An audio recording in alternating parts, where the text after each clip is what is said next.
কি গো, তোমার পকেটে কি? আমি একটা মানি ব্যাগ গুড়িয়ে পেয়েছি। কি, তুমি একটা মানি ব্যাগ ঘুরে পেয়েছো? আস্তে কথা বলে না, সব লোককে কি জানিয়ে দিবে? গোটা গ্রামের লোককে ডেকে নিয়ে চলে আসো, সবকে জানিয়ে দাও আমি একটা মানি ব্যাগ ঘুরিয়ে পেয়েছি। কেন, তুমি কি একটু আস্তে কথা বলতে পারোনি?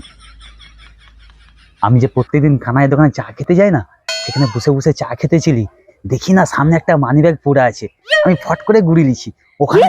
কানের দোকানের সামনে মানি ব্যাগটা পেয়ে গেছো? আরে আস্তে কথা বল না, আস্তে কথা, লোককে কি জানিয়ে দিবে নাকি? আমি ওখানে বসেছিলাম, দেখছিলাম কত টাকা আছে, দেখি গুনি ক টাকা আছে। 500, 1000, 1500 টাকা। 1500 টাকা? আস্তে, তুমি পাগল নাকি? সব লোককে ডেকে বলে দাও 1500 টাকা ঘুরাইছি আমি। 1500 টাকা ঘুরাইছি? আমি যে 1500 টাকা ঘুরাইছি কাউকে বলবে নি তুমি? আরে না না, আমি কাউকে বলবো নি। হ্যাঁ, কাউকে বলবো নি।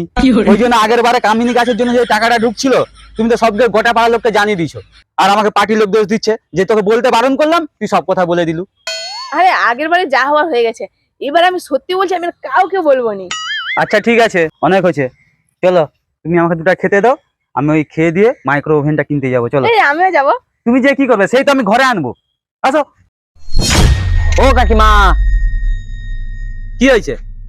তুমি নাকি একটা মানি ব্যাগ গুড়াইছো, তার ভিতরে নাকি 1500 টাকা আছে। কই না তো, কে বললো তোকে আমি মানি ব্যাগ ঘুরিয়ে পেয়েছি? কেন, তোমাদের কাকিমাই তো গোটা পাড়ায় যেয়ে বলছে যে তুমি নাকি একটা মানি ব্যাগ গুড়াইছো, তার ভিতরে 1500 টাকা আছে। আবার নাকি সেই 1500 টাকাতে তোমরা মাইক্রো ওভেন কিনবে।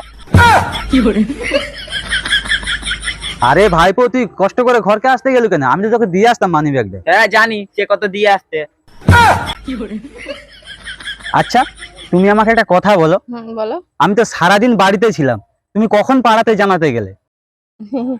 আসলে সেই তুমি যখন বাথরুমে গেছিলে না, তখন।